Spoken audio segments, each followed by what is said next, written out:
சிஎஸ்கேக்கு எப்பவுமே லவ் உண்டு, எல்லாம் உண்டு. ஆனால் டிஷர்ட்டை உல்டா பண்ணி போட்டாச்சு. பட் ஆனால் டீம் சூப்பர். அது என்ன பண்ணுறது, பர்ஃபார்மன்ஸ் இல்லையே.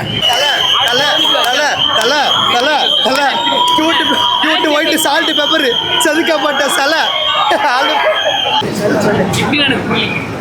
மோசம். ரொம்ப சோகமா இருக்குங்க. இந்த மேட்ச் நாங்கள் பார்க்க வந்ததுக்கு காரணமே எஸ்ஆர்ஹெச்சும் கீழே இருக்குது டேபிளில், சிஎஸ்கேவும் கீழே இருக்குது. சரி சான்ஸ் இருக்குது ஜெயிக்கிறதுக்கு அப்படின்னு பார்க்க வந்தோம். இதுவும் ஜெயிக்கலன்னா என்ன பண்ணுறது? எல்லாம் எக்ஸ்ட்ராஸ்லேயே கொடுத்துட்ருக்காங்க பாதி ரன்னுக்கு மேலே. முக்கிய ஆடுறானுங்க ப்ரோ இவனுங்க. ப்ரோ ப்ரிவியஸ் மட்டும் தான் ப்ரோ ஓடுறான். அவன் பால் எடுக்கிறதுக்கே அவனை ஓட மாட்டான் ப்ரோ. அவனை வச்சு எங்கேருந்து ப்ரோ ஆடுறது இவனுங்க? வேஸ்ட் இருந்துச்சு ஆக்சுவலி. சிஎஸ்கே எதுவுமே இல்லை பண்ணுச்சு, வேஸ்டா. ரொம்ப கம்பேக்கா எல்லாம் வந்துச்சு. தெரியாது என்னதான் சொல்லணும். நல்லா வந்ததுக்கு அஜித்தை பார்த்துட்டேன், தரிசனம் வாங்கியாச்சு, அவ்வளவுதான் ப்ரோ. மேட்ச்ல வேலைக்கு எவ்வளவு ப்ரோ? என்ன கொடுத்த காசுக்கு 2 தலையை பார்த்தாச்சு. தரிசனம் சரியான தரிசனம். கடவுளே அஜித், கடவுளே அஜித். எங்க டீம் அப்படி நல்லா தானே ஆடிட்டு இருக்காங்க. ஹெட்டு நான் பயங்கரமா ஆடினானுங்க. பவுலிங் இந்த தடவை பவுலிங் ஒழுங்கா பண்ணானுங்க, எனக்கு அதுவே ஹாப்பி. அதான் ஆடினானுங்க அவ்வளோ. 2 தலையை பார்க்குறப்ப கன்ஃபார்ம் மேட்ச் ஜெயிச்சிரும்னு நினச்சேன்.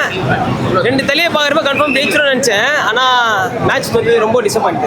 மேட்ச் நல்லா இருந்ததுங்க, ரொம்ப நல்லா இருந்தது. சரி, நல்லா இருந்துன்னு சொன்னீங்க. ஆனால் இப்போ தோல்வி அடைஞ்சிருக்கும் சிஎஸ்கே. பரவாயில்லைங்க, ஸ்போர்ட்ல ஜெயிக்கிறதும் தோக்குறதும் ஒன்று தானே. சரிங்க, தொடர்ந்து தோல்விக்கு என்ன காரணமா நினைக்கிறீங்க? இந்த வாட்டி நம்ம கையில் இல்லைங்க, ஏதோ நேரம் சரியில்லை, அவ்வளோதான். நேரம் சரியில்லை, டீம் சரியில்லை. நேரம் தாங்க சரியில்லை, டீம் எல்லாம் சொல்ல முடியாது. ஓகே, தலை தோனியோட பெர்ஃபார்மன்ஸ் எப்படி இருந்தது captain? As usual com captain, cool captain, சூப்பராக இருந்தது. அப்படி தான் நம்மளுக்கு கப்பு கிடையாது. பரவாயில்லைங்க, ஒரு வாட்டி விட்டு கொடுப்போமே. அது ஓகே. என்ன லைக் மேட்ச் நல்லா தான் இருந்தது. ஏன்னா அவங்க இன்னும் கொஞ்சம் பவுலர்ஸ் வைடு நோ பால் எல்லாம் போடாமல் தான் it would have been better. And CSK வந்து மேபி இன்னும் யங்ஸ்டர்ஸ்க்கு நிறைய சான்ஸ் கொடுக்கும். யங்ஸ்டர்ஸ் எல்லாமே நல்லா தான் விளாண்டாங்க. But they couldn't like convert their 30s into their 50s. So அங்கே தான் மேட்ச் சேஞ்ச் ஆச்சுன்னு நினைக்கிறேன். மற்றபடி they played well. Yeah, it's not about like captaincy. Like Dhoni captaincy பண்ணாலும் it all depends on how the players play. அவ்வளோதான் game அதான். So players எல்லாருமே இவர் கேப்டன்சி பண்ணுறதுனால ஜெயிப்பாங்கன்னு இல்லை. So everyone should do their work properly. அப்போ தான் வின் பண்ண முடியும். இட்ஸ் நாட் லைக் கேப்டன்சி தோனியா இருந்தால் ஜெயிக்கலாம், ருத்ராஜா இருந்தால் ஜெயிக்க முடியாது, அப்படி இல்லை. ஸோ யார் கேப்டன்சி பண்ணாலும் பிளேயர்ஸ் அவங்க எஃபர்ட் போட்டால் தான் ஜெயிக்க முடியும். மேட்ச் ஒன்றும் பெருசாக கஷ்டம் தாங்க. இந்த வாட்டி ஒன்றுமே பண்ண முடியல. ஓப்பனிங் சரியில்லை, எல்லா பேட்சும் ரொம்ப ஸ்ட்ரகிள் பண்ணுறாங்க. ஆர்டரு மாற்றி போடுறாங்க. பிளேயர்ஸாலேயே நான் எந்த ஆர்டர் இறங்க போகிறேன்னு அவங்களுக்கே தெரில. ஸோ ரொம்ப கஷ்டம் தான், ஒன்றுமே பண்ண முடியல. ஸோ கொஞ்சமாக இந்த வருஷம் ஓகே தான், முடிஞ்சு அவ்வளோதான். நல்லா பீஸ்ஃபுல்லாக எடுத்துகிட்டு போனோம். வர மேட்சை ஜெயிச்சாவே சாட்டிஸ்ஃபேக்ஷனாக இருக்கும். வர பிளேயர்ஸோ வர ஆடியன்ஸுக்கோ கொஞ்சம் நல்லாயிருக்கும். ஆக்ஷன் தானே, ஆக்ஷன்லேயே நம்ம தோத்துட்டோம். ஆக்ஷனில் ப்ராப்பராக எடுத்துருக்கலாம், இன்னும் கொஞ்சம் கேர்ஃபுல்லாக எஃபர்ட்ஸ் போட்டு பண்ணியிருக்கலாம். ஏனோ தானோன்னு எடுத்து வச்ச மாதிரி இருக்குது. செகண்ட் திங், என்ன தான் கிரிட்டிசிசம் வந்தாலும் உடனே அதுக்கு ரியாக்ட் பண்ணது சிஎஸ்கேவே கிடையாது. இது அவங்க ஸ்ட்ராங்காக போல்டாக இது வரைக்கும் அவங்க வச்ச டீம் மெயின்டைன் பண்ணிட்டு போயிட்டே இருப்பாங்க.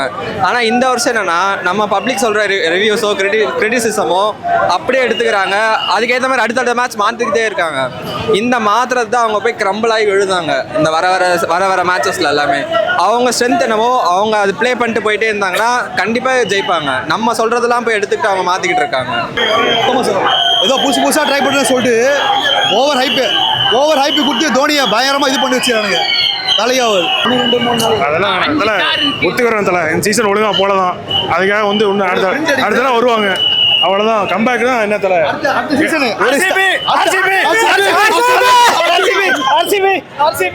ஒரு ஸ்டார் வரும்னு சொன்னாரு. வருமா நம்மளுக்கு தலை? அவன் வாங்கினா வாங்கிட்டு போட்டு தலை. நம்ம ஒரு சீசன் வரல, ஒத்துக்க வேண்டியதான், அவ்வளவுதான். இதில் ஒன்றும் தவறு இல்லை. 18 சீசன் ஒத்துட்டு இருக்காங்க. நம்ம ஒரு சீசன் ஒத்துக்கிறோம், ஒரு பெரிய தப்பு இல்லை. விடுங்க, பாத்தீங்கன்னா அடுத்த சீசன் ஒத்துக்கிறீங்க. என்ன இந்த பிரச்சனையா இருக்கு சிஎஸ்கே தலை? ஒரு எல்லாமே தான் தலை. ஒருத்தர் பேட்டிங் அடிச்சா பவுலிங் விட்டுறாங்க, பவுலிங் அடிச்சா பவுலிங்ல போட்டா ஃபீல்டிங்ல விட்டுறாங்க. என்ன பண்றது? அடுத்த தடவை பார்க்கலாம் தலை. தலைவா இருக்கான், பாத்துக்குவோம். தோல்வி ஏன்னா டீம் செலெக்ஷன்லேயே அவங்க விட்டுட்டாங்கன்ற மாதிரி தான் தெரியுது சிஎஸ்கே பொறுத்த வரைக்கும். பரவாயில்ல, இருந்தாலும் ட்ரை பண்ணாங்க. இந்த கரெக்ஷன்ஸ்லாம் கொஞ்சம் முன்னாடியே பண்ணியிருந்தா இன்னும் பெட்டராக இருந்திருக்கும். அது ரொம்ப லேட்டரில் தான் அவங்க வந்து கரெக்ஷன்ஸை கொண்டு வந்திருக்காங்க டீமில். நல்லா தான் ப்ரோ இருந்துச்சு. ரன்ஸ் கொஞ்சம் கம்மி பண்ணியிருக்கலாம், லீக் பண்ணாமல் இருந்ததில். பார்த்தீங்கன்னா வைட்ஸ் நிறைய போடுறாரு, நோ பால் நிறைய லீக் பண்ணாங்க. அது கொஞ்சம் இதுவாயிடுச்சு. கேப்டன்ஷிப் மிஸ்டேக்கா இருக்கா இல்ல பர்ஃபார்மன்ஸே மோசம் தான் ப்ரோ. அடுத்த மேட்ச் இருக்கு ப்ரோ, ஜெயிச்சு வரோம் ப்ரோ. நாங்கள் அப்போ பாருங்க 5 மேட்ச்சில் பாருங்க 5 மேட்ச் ஜெயிப்போம். 5 மேட்ச் ஜெயிச்சா ஒன்றும் யூஸ் இல்லை. நெக்ஸ்ட் சீசன் தான் இதை வச்சு நெக்ஸ்ட் சீசனுக்கு இம்ப்ரூவ் பண்ணணும். வேற எதுவுமே பண்ண முடியாது. இங்க வந்து இந்த ஒரு விஷயத்தை மாத்தினா நல்லா இருக்கும்பா ஒரு சிஎஸ்கே பண்ணா நீங்க எதை சொல்வீங்க? பேட்டிங் கொஞ்சம் நிறைய ரன்ஸ் அடிக்கணும். மற்ற டீம்ஸ்லாம் வந்து ஒரு 200 அந்த மாதிரி போகும்போது நம்ம இன்னும் வந்து 150 160 அடிக்கிறதுக்கே ரொம்ப கஷ்டப்படுறோம். ஸோ அது கொஞ்சம் இன்டென்ட் காமிச்சு நிறைய ரன்ஸ் அடிச்சா வாய்ப்பு இருக்கு. சிஎஸ்கே கப் அடிச்சாலோ கப் அடிக்கினாலோ the lion is always the lion. தோல்வி அவங்க காம்பினேஷன்ஸ் மாற்றி பண்ணிக்கிட்டு இருக்கிறது தான் அவங்களோட இது. ஒன்றும் அவங்க செட்டில் டவுன் ஆகலை.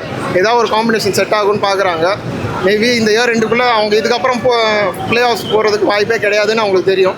மேபி நெக்ஸ்ட் இயருக்கு அவங்க இப்போயே என்ன ப்ராப்ளம்ன்றதை ஐடென்டிஃபை பண்ணால் maybe next year will be back as a champion. Youngsters எல்லாம் இனி உள்ளே வரணும். ஓல்டு ஃபார்மில் மறுபடியும் அந்த பேட்டர்ன் பிரேக் பண்ணிட்டு யங்ஸ்டர்ஸ், ஏன்னா இப்போ கிங்ஸ் 11 பஞ்சாப் எல்லா டீம்லேயும் வந்து யங்ஸ்டர்ஸ் தான் பெர்ஃபார்ம் பண்ணுறாங்க. நல்லா பண்ணுற டீம் டாப் 4 பார்த்தோன்னா எல்லாமே யங்ஸ்டர்ஸ் தான் இருக்காங்க.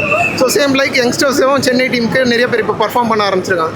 மேபி சான்சஸ் கொடுத்தோன்னா next year will can do it. 2 positives. ஒன்று வந்து Dewald Brevis and Ayush Mhatre. So next year Ruthu, Ayush Mhatre, Dewald Brevis, Cameron Green மாதிரி ஒரு பிளேயரை வாங்கிட்டோம்னா there are a lot of positives from this game. SRH played well. We missed a lot of basics, but we'll come back stronger next year. Okay, நீங்க எங்க வீக்கா இருக்கு தொடர்ந்து தோல்வி? இப்போ தோனியை பேசிகிட்டு இருந்தார் ப்ரோ. அவரோட சொல்கிற ஆள் இல்லை. அவர் சொன்னபடி 11 பிளேயர்ஸில் யாருமே பேசிக்ஸ் வந்து சரியாக பண்ணல. மெஜாரிட்டி ஆஃப் பிளேயர்ஸ் பேசிக்ஸை வந்து கரெக்டாக பண்ணல. அதுதான் லூசிங்க்கு பெரிய ரீசன் சொல்லியிருந்தாரு. நானும் அதே தான் பண்ணுறேன். இந்த மேட்ச்சில் கமிண்டு மெண்டிஸோட இன்னிங்ஸ் வந்து டோட்டலாக கேம் சேஞ்சராக இருந்தது. அந்த மாதிரி சிஎஸ்கேல யாரும் ஆடலை. அந்த மிடில் வந்து நமக்கு மிந்தி மொயின் அலி, ராய்டு ஆடிட்டு இருந்தாங்க. 18 balls 30 runs அந்த மாதிரி ஆட யாரும் இல்லை. ஸோ அந்த மாதிரி ஒரு ஃப்ளோட்டரை நெக்ஸ்ட் இயர் வாங்குகிறோம், கப் அடிக்கிறோம், வில் பி பேக், திரும்பி வந்துட்டோன்னு சொல்லுவோம். மேட்ச் இன்னைக்கு நிஜமாலே வந்து சிஎஸ்கே வந்து ஒரு குவைட் கம்பேக் கொடுத்தாங்க. பிரேவிஸ்லாம் நல்லாவே அவர் வந்து ஒரு ஸ்ட்ராங்காக ஆடினார். ஜடேஜா இன்னைக்கு திடீர்னு ஒரு செகண்ட் ரவுண்டில் இறங்கி நல்லா ட்ரை பண்ணார் அவர். பட் என்ன இன்னைக்கு ஒரே ஒரு விஷயம்னா டாஸ் ஃபேவராக இல்லை. ஏன்னா பிகாஸ் டாஸ் ஃபேவராக இல்லை. I think CSK toss win பண்ணியிருந்தால் மைட் வந்து பவுலிங் எடுத்துக்கலாம். மைட் பி ஒரு பவுலிங் எடுத்து அப்படி சேஞ்ச் பண்ணிக்கலாம். Because SRH first ball wicket எடுத்தாங்க, சிஎஸ்கேவும் அது ஃபர்ஸ்ட் பால் விக்கெட் எடுத்தாங்க. So they fighted well.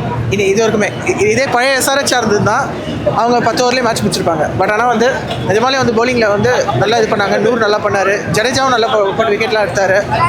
And Khaleel especially அவர் எப்போவுமே wicket taking bowler. I think cricket point of view இதுதான் எக்ஸாக்ட்லி. வின் ஆர் லாஸ் யாராவது மேட்ச்சில் வந்து ஒருத்தர் தான் வின் பண்ண முடியும். அது it's day of SRH. They gave a great comeback. அதுதான் நான் சொல்ல முடியும்.